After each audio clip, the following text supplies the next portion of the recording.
Theorem है, देखिए let G be an infinite cyclic group, let G be an infinite cyclic group, उसको सीधा करो बेटा, तो पीछे सीधे लगाओ। Let G be an infinite cyclic group, ऐसे करो, infinite cyclic group determine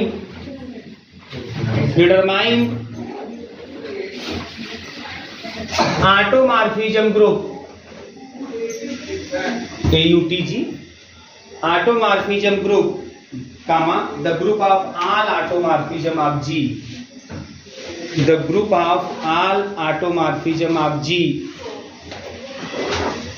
the group of all automorphism of G, ठीक है बेटा, the group of all automorphism of G। बहुत ध्यान समझिएगा, यहाँ पे आपको मैंने इसमें बताया कि 3 थ्योरम पे फोकस करना है, ठीक है बिजनेसमैन लोग। पहला जो थ्योरम था क्या हो गया, अगर ग्रुप आपका फाइनाइट है तो फाइनाइट ग्रुप, बात नहीं, फाइनाइट ग्रुप में अगर ग्रुप फाइनाइट साइक्लिक ग्रुप है तो जो ऑटोमॉर्फिज्म जी से जी में डिफाइंड होगा, कैसे डिफाइंड होंगे, F is equal to A to the power M type का, है ना। और मतलब A to the power M जो है जनरेटर का काम करेगा, या ऐसे भी कर सकते हैं जो ए का पावर होगा एम, और कामा जो ग्रुप का आर्डर होगा एन, उस एम कामा एन का एचसीएफ अगर 1 होता है तो ऐसा ए के power M F is equal to A to the power M वाला जो भी मैपिंग होगा वो ऑटोमॉर्फिज्म होगा। कितना होगा कितना नहीं होगा सब जानते हैं आप लोग। अगर ग्रुप फाइनाइट हो, साइक्लिक हो, तो ऐसे केस में जितने उसमें जनरेटर होंगे उतने ऑटोमॉर्फिज्म डिफाइंड हो जाएंगे, बात समझ में आ रही है, और उनकी संख्या निशान हाई एन से निकालेंगे है ना। फिर दूसरा आपको बताया क्या कि अगर ग्रुप आपका फाइनाइट साइक्लिक ग्रुप है ना, तो ऐसी स्थिति में जो ऑटोमॉर्फिज्म ग्रुप होगा वो साइक्लिक होगा, है ना। ये बताया अबेलियन बताया गया ना, अबेलियन शायद अबेलियन बताया गया है, अबेलियन एक थ्योरम आपका वो भी हो गया। तीसरा ये थ्योरम है, अगर ग्रुप आपका इनफाइनाइट साइक्लिक ग्रुप है, इनफाइनाइट साइक्लिक ग्रुप है ना, तो भाई कंफर्म जानते हैं इसमें भी 2 जनरेटर होंगे और उन्हीं दोनों जनरेटर के करस्पॉन्डिंग ऑटोमॉर्फिज्म भी डिफाइंड होगा। इसमें क्वेश्चन में जो थ्योरम है ना, जो क्वेश्चन भी समझ सकते हो, इसमें यही बोला है अगर जी इनफाइनाइट साइक्लिक ग्रुप है तो जो ऑटोमॉर्फिज्म ग्रुप बनेगा उसमें कौन कौन से एलिमेंट आएंगे भैया, उसमें कौन कौन से एलिमेंट आएंगे, जो 2 जनरेटर होंगे उसी करस्पॉन्डिंग उसमें एलिमेंट आएंगे, उसी को बस शो कर देना है। मतलब ऑटोमॉर्फिज्म जी में कौन आएगा, आई आएगा आइडेंटिटी वाला, और एफ ए बराबर ए इनवर्स आएगा, बस मतलब एफ ए बराबर ए आएगा और एफ ए बराबर ए इनवर्स, यही आपको दिखा देना है इसमें केवल, है ना। तो ये देखिए यहाँ पे लेट कर लेते हैं G be an infinite cyclic group, let G be an infinite cyclic group, ठीक है। देन लेट कर लेते हैं G is equal to A. अगर G आपका इनफाइनाइट साइक्लिक ग्रुप है हम मान लेते हैं G इक्वल टू कितना, A। भाई देखो अगर साइक्लिक ग्रुप है तो जनरेटर तो होगा करेगा, मैं मान लिया उसका जनरेटर कौन है, A है, बात समझ आई, G का जनरेटर कौन है, A है। अब ध्यान दीजिएगा यहाँ पे, अब हमें यहाँ पे क्या करेंगे हम लोग, let F belongs to automorphism G, मान लेते हैं F जो है ऑटोमॉर्फिज्म G का कोई एलिमेंट है, बात समझ में आ रही है। हमें ये पता करना है कि अगर G इनफाइनाइट साइक्लिक ग्रुप है तो उसमें कितने ऑटोमॉर्फिज्म डिफाइन हो सकते हैं, जितने ऑटोमॉर्फिज्म डिफाइन होंगे वही ऑटोमॉर्फिज्म ग्रुप में बिलोंग करेंगे, वही आपको निकालना है कितने एलिमेंट ऐसे हैं जो ऑटोमॉर्फिज्म G में आएंगे। तो पहले हम देखते हैं कि भाई F belongs to automorphism of G, तो अगर ऑटोमॉर्फिज्म G में जो भी F आएगा, है ना, जो भी F आएगा ऑटोमॉर्फिज्म G में जो भी F आएगा वो ऑटोमॉर्फिज्म होगा जो G से G में क्या होगा, डिफाइंड होगा। साथ ही साथ एक बात और होगा कि यहाँ पर जो ऑटोमॉर्फिज्म आएगा वो जनरेटर के करस्पॉन्डिंग बनेगा, ठीक है ना। तो लेट कर लेते हैं F belongs to automorphism of G and F maps G to G, F maps G to G, है ना। अब देखिए यहाँ पे then we have to show F is also a generator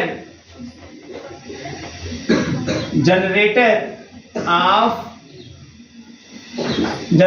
of G, F A भी क्या होगा उस जी का जनरेटर होगा, जनरेटर ऑफ जी कमा ए बिलोंग्स टू जी। अब ये देखो जी कौन है यहाँ पे, ए जो ए है यहाँ का है और जो एफ ए है वो यहाँ का है, बट एक्चुअल में जी में ए भी है, जी में एफ ए भी है, जी है ना, अरे भले से लिख रहा हूँ लेकिन वास्तव में ए जी में है तो एफ ए भी जी में है, क्योंकि जी से जी में ही डिफाइंड हो रहा है, एफ ए भी जी का ही कोई एलिमेंट होगा घुमा फिरा के, बात समझ में आ रही है, उसमें सेम है ना, और जो एलिमेंट इसमें वो एलिमेंट इसमें, तो उसी जी का ही कोई एलिमेंट ए के लिए एफ ए का काम करेगा, जी का ही कोई एलिमेंट, बात समझ में आ रही है। अब देखो यहाँ पे क्या कर लेते हैं, हम लेट कर लेते हैं बेटा, यहाँ पर ध्यान दीजिएगा, लेट कर लेते हैं यहाँ से, यहाँ पहले ऐसे करते हैं, सिंस जो यफ है यफ इज ऑटोमॉर्फिज्म, क्योंकि इसमें जो भी बिलोंग करेगा वो ऑटोमॉर्फिज्म होगा, सिंस यफ इज ऑटोमॉर्फिज्म, अगर यफ ऑटोमॉर्फिज्म है then F is 1 1 on 2 and homomorphism,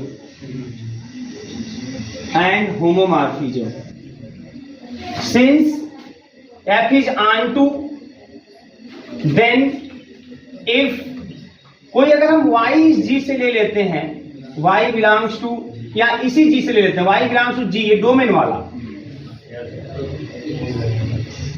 then there exists, कोई यक्ष तब आपको इस जी में ऐसा दिखाई देगा, x बिलोंग्स टू जी, इस जी में यह कोडोमेन वाला, such that x is equal to F Y. अरे भाई बहुत सिंपल, यहां से कोई भी एलिमेंट लोगे उसका इमेज आपको यहां मिलेगा, अगर मैपिंग ऑन टू है तो यहाँ का कोई भी एलिमेंट खाली नहीं रहेगा, वो यहाँ किसी न किसी एलिमेंट का इमेज रहेगा। तो मैंने यहाँ पे डोमेन से ले लिया y, डोमेन से ले लिया y और मैपिंग ऑन टू है ना, तो यहाँ से ले लिया हमने यक्ष, तो कंफर्म है कि जो यक्ष आप यहाँ से लेंगे को डोमेन से, वो यहाँ के किसी न किसी एलिमेंट का इमेज होगा, तो यहाँ के y का इमेज दिखा दी, x is equal to F Y, X is equal to क्या एफ वाई, ठीक है ना, ये एक कंडीशन आपके पास है, such that x is equal to F Y, ये आपके दिमाग में होना चाहिए। अब आगे कहानी देखो यहाँ पे बेटा, यक्ष y कहाँ का एलिमेंट है, इस g का, तो since y belongs to g, और g क्या है, g जो है यह इनफाइनाइट साइक्लिक ग्रुप है, इनफाइनाइट साइक्लिक ग्रुप है, और आप ये भी माने हो कि जो g है यह इनफाइनाइट साइक्लिक ग्रुप है, और a के द्वारा क्या होता है, जनरेट होता है, देन जब वो a के द्वारा जनरेट होता है तो ये जो y है वो कुछ ऐसा दिखाई देगा।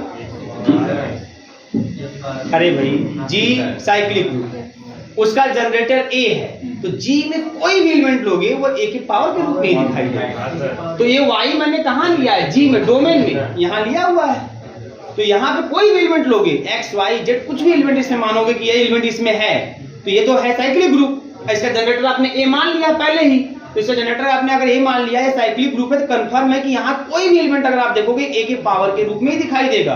किसी भी साइक्लिक ग्रुप का जो जनरेटर होता है ना, अगर वो आपको पता है कि जनरेटर उसका A है या B है, जो भी है, तो उस साइक्लिक ग्रुप में कोई भी एलिमेंट लोगे आप, वो उस A के पावर के रूप में ही दिखाई देगा, तब ना जनरेटर। जनरेटर कौन, जो उस ग्रुप के हर एक एलिमेंट को जनरेट करता है। तो A अगर जनरेटर है तो A की पावर लगाते जाओगे तो उस G का हर एक एलिमेंट मिल जाएगा। तो अगर G का कोई एलिमेंट आपने Y माना हुआ है तो कंफर्म है कि वो Y भी A का कोई ना कोई पावर होगा, है ना। तो फॉर सम इंटीजर R, किसी भाई कोई R होगा ऐसा जिसके पावर लगाने पर A के Y मिल जाएगा। बात समझ आ रही है, बोलो, ठीक है ना। Then x is equal to, चलो x is equal to F Y, y के स्थान पर लिख देते हैं a to the power r। अब f हमारा होमोमॉर्फिज्म है, पूरी कहानी जानती है, इसको मैं क्या लिख सकता हूं पता है, एफ ए की पावर r। कैसे, बार बार कई महीनों से काम चला रहा है ना, ऐसा कई साल से, इसको क्या लिखेंगे a into A into A into r times. यह होमोमॉर्फिज्म है तो सबको अलग कर देंगे, F A F A F A F A r times, तो एफ ए की पावर r, है ना। अच्छा आप बताओ यहां से क्या दिख रहा है कि x जो है, ध्यान देना वाली बात बहुत ध्यान से, इसका मतलब क्या है, x एफ ए का पावर है इसका मतलब यक्स को कौन जनरेट कर रहा है? यफे जनरेट कर रहा है ना। तो यफे के पावर आर लगाने पे एक्स मिल गया। इसका मतलब कि यफे भी एक्स को जनरेट कर रहा है। एक्स कहाँ का एलिमेंट है? कोडोमेन, लेकिन है तो वो भी जी का एलिमेंट।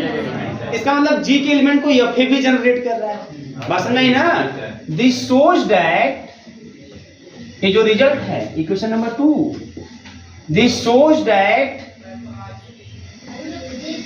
जी या यफे इज जनरेटर ऑफ या आल्सो जनरेटर ऑफ जी। कैसे समझ में आ रहा है ना? जनरेटर ऑफ जी समझ में आ रही बात नहीं? बताइए। ये देखो इस लाइन से देखो यफे की पावर आर लगाने पे एक्स मिल गया। एक्स कोई जी का एलिमेंट है, एक्स कोई जी का ही एलिमेंट है, तो जी का कोई भी एलिमेंट यफे की पावर आर लगाने पे मिल जा रहा है।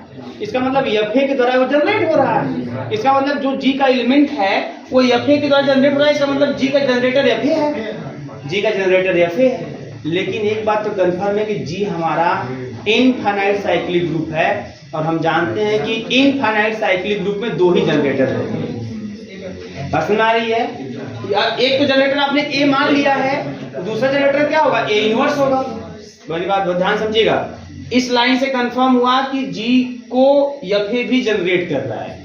लेकिन ये यफे हो क्या सकता है? ये यफे या तो ए होगा या तो ए इनवर्स होगा। भाई इस लाइन से स्पष्ट है कि जी को यफे जनरेट कर रहा है, अर्थात यफे जी का जनरेटर है। लेकिन जी हमारा इनफाइनाइट साइक्लिक ग्रुप है। हम जानते हैं कि इनफाइनाइट साइक्लिक ग्रुप में 2 ही जनरेटर होते हैं, ए और ए इनवर्स। तो अगर यफे भी जनरेटर है तो वह यफे या तो ए होगा ए इनवर्स होगा। बात समझ आ रही है?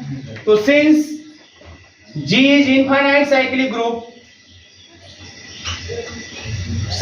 Group then G has only 2 generator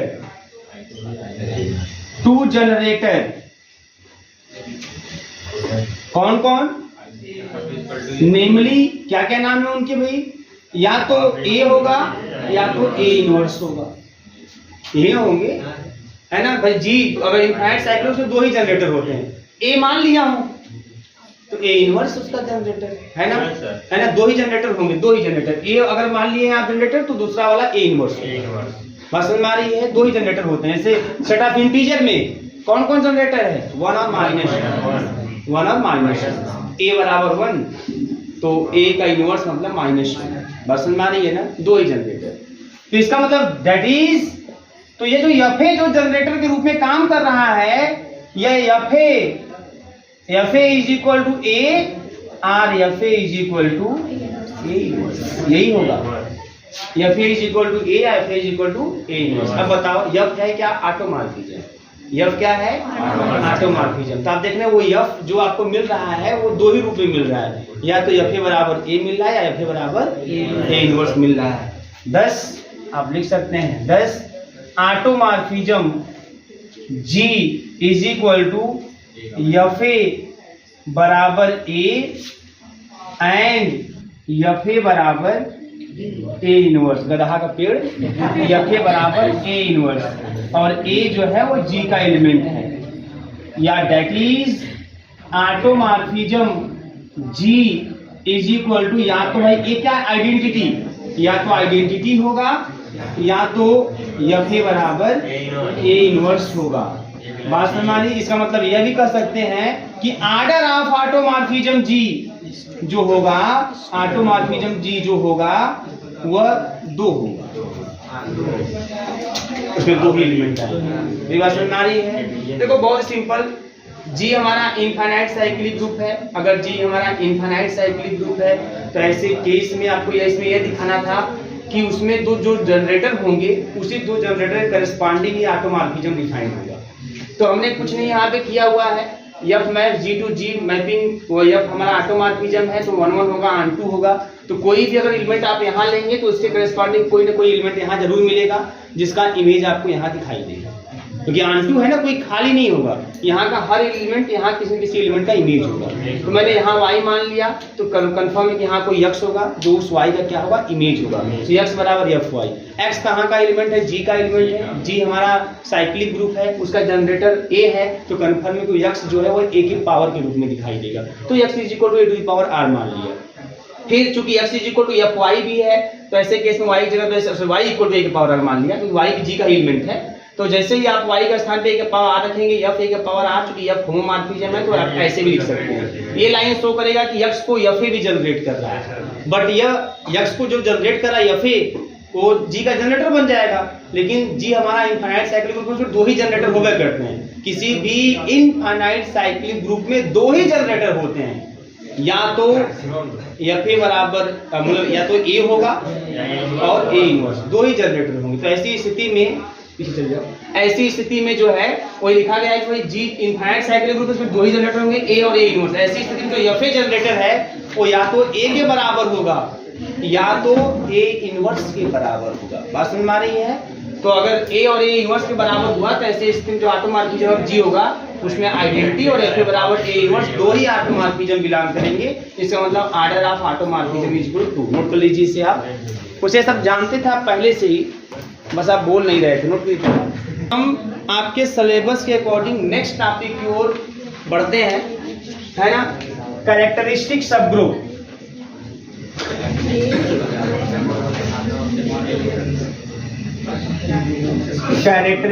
characteristic सब ग्रुप ऑटोमॉर्फिज्म पे ही बेस्ड है। कैरेक्टरिस्टिक सब ग्रुप, ठीक है बेटा। अब ध्यान दीजिए कैरेक्टरिस्टिक सब ग्रुप क्या होता है, ठीक है। क्या होता है कैरेक्टरिस्टिक सब ग्रुप, हम उसको देखना चाहते हैं क्या है। तो let G be a group, मान लीजिए G कोई ग्रुप है, let G be a group and H be its subgroup, H be its subgroup, then बहुत ही simple, then if subgroup है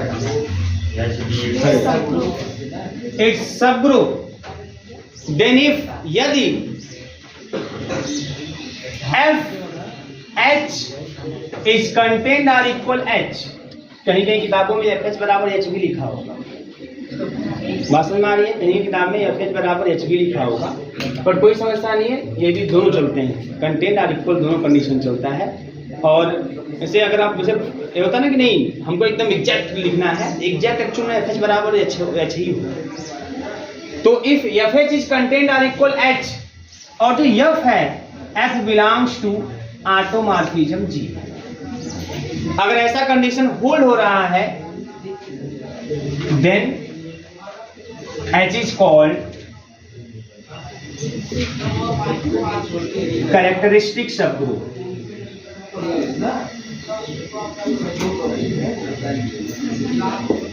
H is called characteristic subgroup. ये बात समझ में आ रही है? मतलब क्या है, बहुत सिंपल। पहले आप डिफिनेशन समझो, लिखना आराम से लिखने, कोई समस्या नहीं लिखने में, है ना। जी अगर कोई ग्रुप है या तो उसका सब ग्रुप है, तो पहले जी अगर ग्रुप है तो जी से जी में ऑटोमॉर्फिज्म डिफाइन कर लो। तो कितने ऑटोमॉर्फिज्म डिफाइन हो सकते हैं? जितने भी ऑटोमॉर्फिज्म डिफाइन होंगे उनका एक सेट बन जाता है और वो ऑटोमॉर्फिज्म पूरा ग्रुप बनाता है, जिसे 8G लिखते हैं ना, AUTG, है ना, ऑटोमॉर्फिज्म ग्रुप बोलते हैं। तो ऑटोमॉर्फिज्म ग्रुप में कौन से एलिमेंट आते हैं? ऑटोमॉर्फिज्म ग्रुप में कौन एलिमेंट होते हैं? ऑटोमॉर्फिज्म। कौन से ऑटोमॉर्फिज्म? जो जी से जी में डिफाइन होते हैं। तो अगर H G का सब ग्रुप है तो उस ऑटोमॉर्फिज्म ग्रुप से कोई भी एलिमेंट उठा लो, मतलब कोई भी ऑटोमॉर्फिज्म ले लो, उस ऑटोमॉर्फिज्म को H पर क्या करो? ऑपरेट करो। अगर H पर ऑपरेट करने पर जो आया है तो अगर H के ही अंदर कंटेंट या उसके बराबर हो रहा है, तब ऐसा जो H होगा वो कैरेक्टरिस्टिक सबग्रुप के नाम से जाना जाए। अभी भी समस्याएं आपके सामने होंगी, हम एग्जांपल लेते हैं, समस्या सब दूर हो जाती है एक ही साथ, है ना। तो फॉर एग्जांपल, पहला एग्जांपल मैं ले लिया G is equal to simple a square a³ a to the power 4 is equal to e। अब प्रश्न उठता है कि हमने यही एग्जांपल क्यों, विशेष रूप से G तो बहुत होते हैं, लेकिन आपको यह भी तो पता होना चाहिए कि उस G में कितने ऑटोमॉर्फिज्म डिफाइंड होंगे। बात समझ में आ रही है? जब पता होगा तब ना हम पता ऑपरेट करके देखेंगे। बात समझ में आ रही है? तो हमें ये पता नहीं कितने उसमें ऑटोमॉर्फिज्म डिफाइन होगी, तो कौन सा हम ले सकते हैं। तो अभी हाल हम पढ़ के खाली हुए हैं। अगर ग्रुप हमारा साइक्लिक हो तो ऐसे ग्रुप के लिए नंबर ऑफ ऑटोमॉर्फिज्म निकालना बड़ा आसान होता है, चाहे फाइनाइट हो चाहे इनफाइनाइट। तो देखो यहाँ पे, अच्छा बताओ ये जी हो गया। देन ऑटोमॉर्फिज्म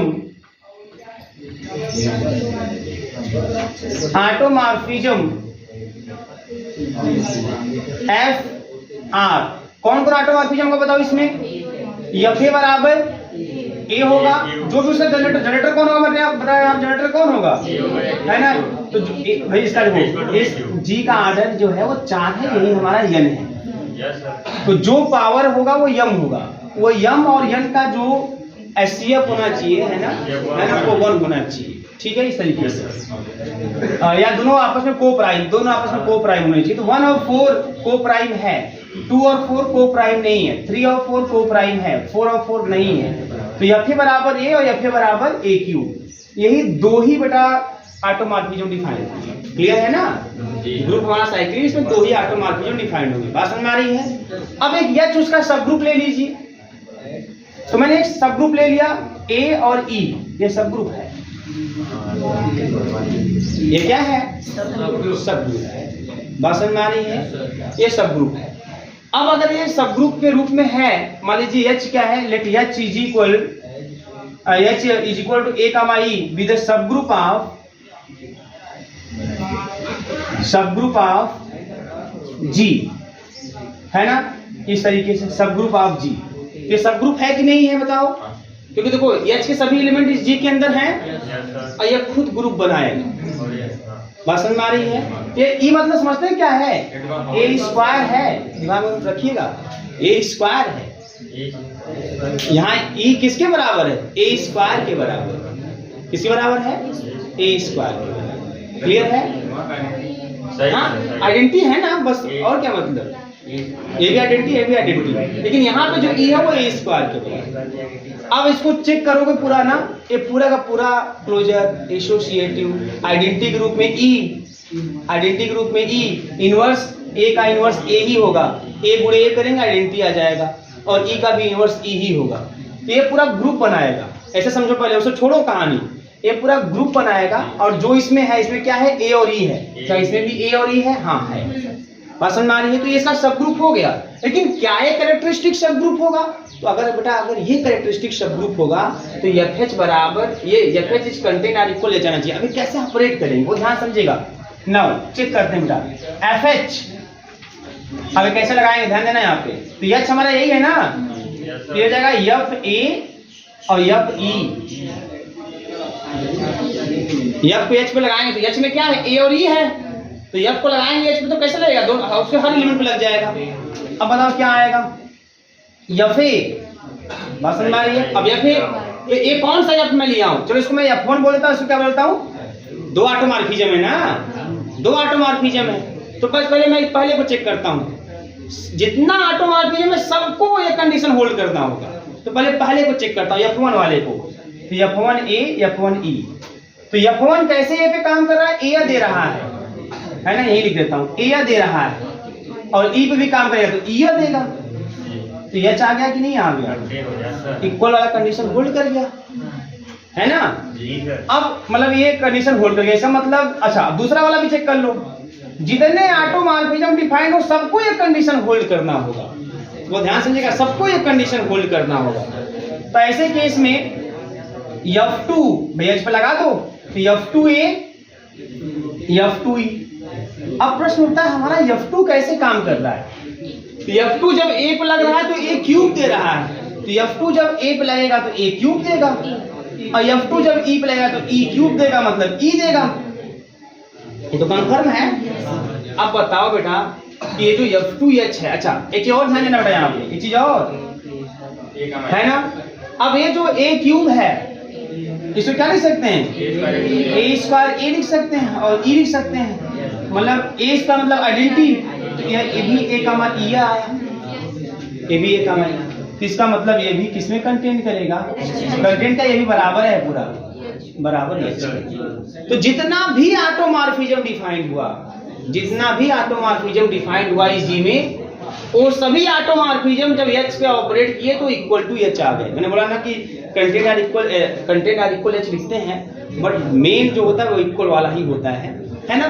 तो दोनों कंडीशन, आपका जो कंडीशन है वो जो इनइक्वालिटी वो होल्ड कर गया। इसका मतलब 10 अब लिख सकते हो, 10 H इज कॉल्ड, है ना, कैरेक्टरिस्टिक शब्द आप जी, ठीक है, आप जी।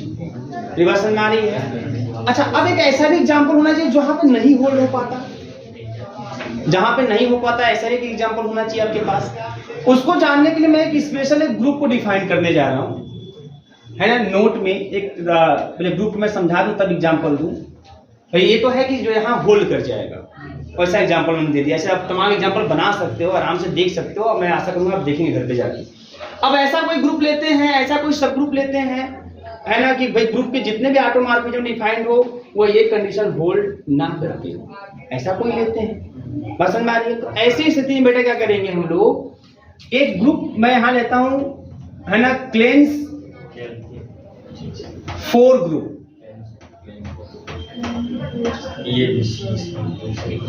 ठीक है। उसमें मैं और भी एग्जांपल ले सकता था, लेकिन मैंने देखा है तो किताबों में यही एग्जांपल लिया हुआ है। तो अगर यही एग्जांपल है तो आपके दिमाग में एक क्लेंस 4 ग्रुप का नाम आते ही, है ना, वो क्या है आखिर में, कौन सा ग्रुप है। तो थोड़ा इसको डिटेल में चर्चा कर लेते हैं। क्लेंस 4 ग्रुप में भी भाई 4 है तो 4 ही एलिमेंट आते हैं।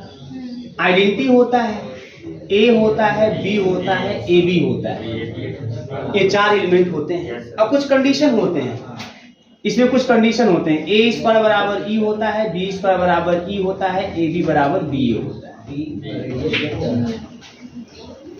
ऐसा ग्रुप जिसमें ये 4 एलिमेंट हो, ये कंडीशन सेटिस्फाई करते हो, ऐसा सेट जिसमें 4 एलिमेंट हो और ये कंडीशन सेटिस्फाई करते हो, ऐसा सेट पूरा ग्रुप का फॉर्मेशन करता है। यहां तक कि अबेलियन ग्रुप का भी फॉर्मेशन करता है।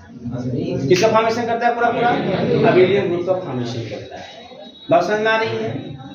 तो ये जो है बेटा ध्यान समझिएगा, ये जो है इस तरीके से आप चेक करके देख सकते हैं आसानी से। क्लोजर प्रॉपर्टी को होल्ड करें, किसी गुणा कर लो आप, a इंटू बी करोगे, है ना, वही मिलेगा।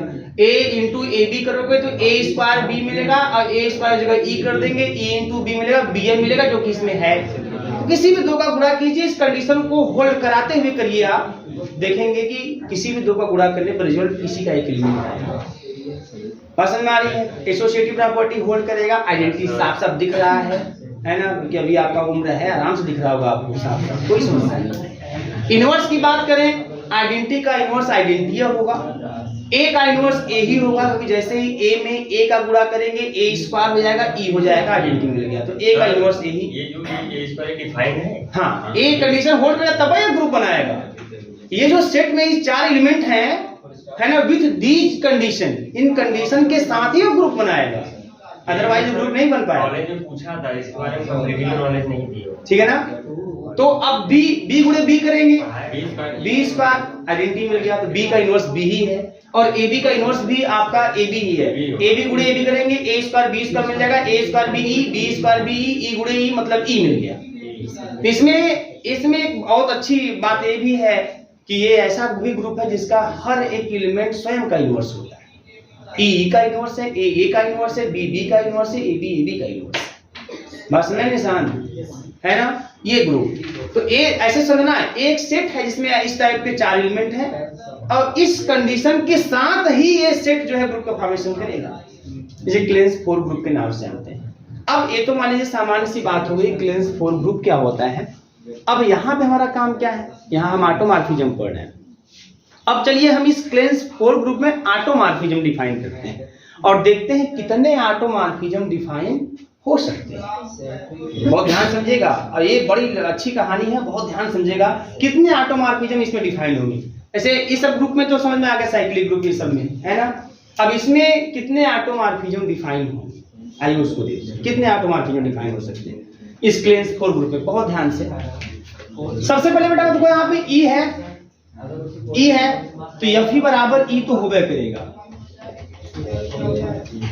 आइडेंटिटी पे जो इमेज देखेंगे आप ना, तो वो आइडेंटिटी ही मिलने वाला है ना। ये चीज तो आइडेंटिटी वाला हमेशा होल्ड करता है। अब इसमें तीन एलिमेंट हैं, एक ए है, एक बी है और एक ए बी है। अब कैसे पता करते हैं, ये मैं नोट में लिखा रहा हूं, कैसे पता करते हैं कितने ऑटोमॉर्फिज्म। इसको नाम दे देते हैं 1, इसको नाम देते हैं 2, इसको नाम दे देते हैं 3।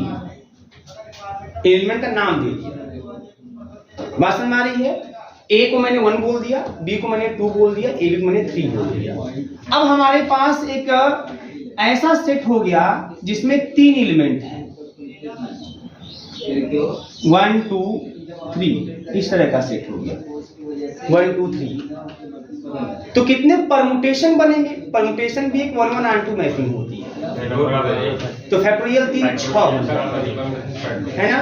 तो फैक्टोरियल 3 मींस 6 परमुटेशन। बहुत ध्यान समझिएगा, वो 6 परमुटेशन कौन कौन होंगे, वो 6 परमुटेशन कौन कौन होंगे, है ना। तो आपको पता है बहुत ही सिंपल तरीका होता है, ऐसे आप ऐसे लिखते हो ना, पहले 1 2 है ना, 1 2 और मैं साइक्लिक ग्रुप में लिख रहा हूँ 1 3 2 3। जो नहीं है इसका मतलब उसका उसी से इमेज है, 1 2 3 1 3 2 और आइडेंटिटी। ये 6 परमुटेशन बनेंगे, ये 6 परमुटेशन। एक्चुअल में ये जो हमारा 1 2 है परमुटेशन, 6 परमुटेशन एज ये 1 2 है। इस 1 2 का मतलब बेटा है, इस 1 2 का मतलब क्या है? इस 1 2 का मतलब है 1 2 2 1, साइक्लिक में ऐसे लिखते हैं। और 3 नहीं है तो 3 3 हो गया। बात समझ में आ रही है? इसका मतलब क्या? इसका मतलब कि ये कुछ ऐसा है, 1 2 3 का मतलब ए बी ए बी। ए का इमेज है कौन? बी। ए का इमेज 2 मतलब ए का इमेज है बी। बी 2 का इमेज 1 है मतलब बी का इमेज ए है और ए बी का इमेज ए बी। तो जो पहला ऑटोमॉर्फिज्म डिफाइन होगा उसको T1 नाम देंगे। और वह कैसे डिफाइन होगा? पता कैसे डिफाइन होगा? T1 E बराबर E होगा, पहली बात, ये हमेशा सब पे लागू होगा। T1 A बराबर B होगा, T1 B बराबर A होगा और T1 AB बराबर AB होगा। ऑटोमॉर्फिज्म या F1 T1 ऐसे। तो ये पहला ऑटोमॉर्फिज्म डिफाइन होगा इस क्लेंस 4 ग्रुप में। ए मैपिंग देखो, इस तरह की जो मैपिंग है, मतलब क्या? मतलब अगर E A B A B, बेटा बहुत आसान, बहुत आसान। E A B A B अगर इस मैपिंग के थ्रू मैं डिफाइन करूं तो E का इमेज E है, A का B है, B का A है, मैपिंग 1 1 और 2। ए मैपिंग 1 1 और 2। होमोमॉर्फिज्म भी होल्ड कर जाएगा। कैसे होल्ड करेगा? कोई भी 2 ले लो आप, कोई भी 2 ले लो, कोई 2 एलिमेंट। तो T1 तो मान लो मैं B ले लिया और AB ले लिया, ठीक है बेटा, कोई 2 ले लो आप, तो रिजल्ट बना चाहिए T1B और AB, यही ना चाहिए रिजल्ट में। तो T1 अब BAB गुणा कर लो आप, है ना, तो आपका AB स्क्वायर मतलब आप लिख सकते हैं TA, क्योंकि B स्क्वायर क्या है? आइडेंटिटी। तो TA और T का T1A क्या है? तो T1A जैसा मैपिंग डिफाइन है उसका अर्थ B है। T1A क्या है? B है। बात समझ में आ रही है? T1A क्या है? B है। अब इसको हम लोग क्या कर सकते हैं? T1A आपका B हो गया, आपको कुछ इस तरीके से लिखना चाहिए। आप इतनी ध्यान देना यहाँ पे, B का इमेज कौन है? A है और AB का इमेज कौन है? AB। अगर मैं इसमें E इंटू B कर दूं कोई समस्या है? कोई समस्या नहीं, आइडेंटिटी है। आइडेंटिटी का स्थान में A स्क्वायर लिख दूं तब भी कोई समस्या है? कोई समस्या नहीं, क्योंकि ऊपर लिखा हुआ है यहाँ पे। अब इसको मैं इस A B ये सब G के ही एलिमेंट हैं, ग्रुप के ही एलिमेंट हैं, एसोसिएट करा दो और इसको मैं ऐसे लिख दूं A इंटू ए बी, कोई समस्या नहीं। और A किसका इमेज? B का। AB किसका इमेज? AB का। होल्ड कर जाए, होमोमॉर्फिज्म होल्ड कर जाए। बात समझ में आ रही है? ये पहली मैपिंग है, पहला ऑटोमॉर्फिज्म है जो उसमें डिफाइंड हुआ। कैसे? T1E equal to E, T1A equal to B, TB equal to A, T1AB equal to AB। ऐसी प्रकार से इसके करस्पॉन्डिंग भी एक ऑटोमॉर्फिज्म डिफाइंड होगा। इससे करस्पॉन्डिंग कौन होगा? 1 का 3, मतलब A का इमेज AB और AB का इमेज A और B का इमेज B और E का इमेज E, ऐसा ले लेंगे तो एक T2 एक और ऑटोमॉर्फिज्म डिफाइन होगा, वो भी पूरा 1 1 और 2 होगा और वो भी होमोमॉर्फिज्म प्रॉपर्टी होल्ड करेगा। इस प्रकार से 6 ऑटोमॉर्फिज्म डिफाइन होते हैं। कितने? 6। अब इसका कोई सब ग्रुप बना दे, और कौन सा सब ग्रुप बनाए? वही H बराबर EA, यहाँ भी H बराबर EA बना लीजिए एक सब ग्रुप, इसका ऊपर सब ग्रुप बनाएगा क्योंकि A स्क्वायर E तो ही है हमारे पास, है ना। तो H बराबर EA। अब उस H पर इस T1 को ऑपरेट करिए, फिर जो T2 है वो आएगा उसको ऑपरेट कीजिए, T3 को ऑपरेट कीजिए, T4 को ऑपरेट कीजिए, T5 को ऑपरेट कीजिए, T6 को ऑपरेट कीजिए, और आप देखिए कि क्या सब यह कंडीशन होल्ड कर रहे हैं। तो आप देखेंगे सब होल्ड नहीं करेंगे, कोई ना कोई फेल कर जाएगा उसमें से, और फेल कर जाएगा तो ऐसी स्थिति में जो H बराबर E और A आएगा, जो इसका सब ग्रुप है वो कैरेक्टरिस्टिक सब ग्रुप नहीं होगा। बात समझ में आ रही है? पहले इसमें कोई समस्या है ये वो ध्यान समझना आप, कैसे डिफाइंड है पहली मैपिंग। ऐसे अगर दूसरी मैपिंग डिफाइन कर लेंगे ना, 1 3 का मतलब समझ रहे हैं ना, 1 3 का मतलब ध्यान रखिए, 1 3 का मतलब बेटा 1 3 3 1 2 2, इसका मतलब कैसी मैपिंग बताए? कैसी मैपिंग है? T2, ये दूसरी मैपिंग T2, T1 से लेकर T6 तक जाएगा। T2A जो होगा भाई 1A है, उसका इमेज AB होगा, है ना, और B का B ही होगा, और TAB का A होगा, और T2 सब T2, और T2E बराबर E होगा। तो जो इस तरह की मैपिंग डिफाइंड होगी ना, यह भी 1 1 होगी, यह भी ऑन 2 होगी, यह भी होमोमॉर्फिज्म होगा। 6 डिवाइड होगा 6 होगा 6। हाँ, मतलब कहने मतलब अगर आपसे पूछे कि क्लेम्स 4 ग्रुप में how many number of automorphism, कितने ऑटोमॉर्फिज्म डिफाइन होंगे, है ना, तो 6 ऑटोमॉर्फिज्म डिफाइन होंगे। कितने ऑटोमॉर्फिज्म डिफाइन होंगे? 6। तो 6 कौन कौन? ऐसे बनाते जाओगे, पहला बन गया, दूसरा बन गया, ऐसे इससे करस्पॉन्डिंग तीसरा बन जाएगा, इससे करस्पॉन्डिंग चौथा बन जाएगा, इससे करस्पॉन्डिंग पांचवा बन जाएगा। आइडेंटिटी मतलब A का A, B का B, AB का AB, E का E, छठा 6 ऑटोमॉर्फिज्म बन जाएगा। जोर से बोलो।